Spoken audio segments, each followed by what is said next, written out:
मेहनत का फल।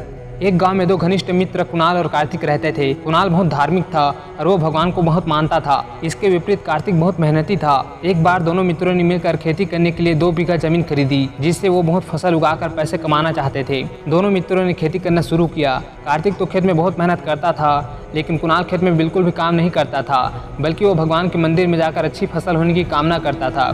धीरे धीरे समय बीतता गया और कुछ समय बाद फसल पककर कटने के लिए तैयार हो गए। फसल काटने के बाद दोनों ने फसल को बाजार में ले जाकर बेच दिया और उनको अच्छा पैसा मिला। घर आकर कार्तिक ने कुणाल से कहा, मुझे इस धन का ज़्यादा हिस्सा मिलना चाहिए, क्योंकि मैंने खेत में ज़्यादा मेहनत की थी।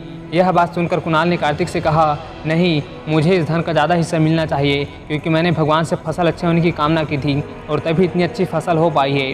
भगवान के बिना कुछ भी संभव नहीं है। जब वह दोनों इस बात का समाधान नहीं निकाल पाए तो उन दोनों ने धन के बंटवारे के लिए पंचायत में जाने का फैसला किया और अगले दिन वो दोनों मुखिया के पास पहुंच गए। मुखिया ने दोनों की सारी बातें सुनी और उन दोनों को एक एक दाल की बोरी दी, जिसमें कंकड़ मिले हुए थे। और मुखिया ने उन दोनों से कहा कि कल शाम तक दोनों को दाल और कंकड़ अलग अलग करके लाने हैं, तब मैं निर्णय करूंगा कि धन का अधिक हिस्सा किसको मिलना चाहिए। दाल की बोरी लेकर दोनों अपने घर चले गए। कार्तिक ने पूरी रात जागकर दाल में से कंकड़ अलग किए और कुणाल दाल की बोरी को लेकर मंदिर चला गया और भगवान से दाल में से कंकड़ अलग करने की कामना की। अगले दिन कार्तिक ने जितने कंकड़ दाल में से अलग किए उनको लेकर मुखिया के पास पहुंच गया, जिसको देखकर मुखिया बहुत खुश हुआ और कुणाल वैसी की वैसी बोरी लेकर मुखिया के पास पहुंच गया। मुखिया ने कुणाल से कहा कि दिखाओ तुमने कितने दाल में से कंकड़ साफ किए।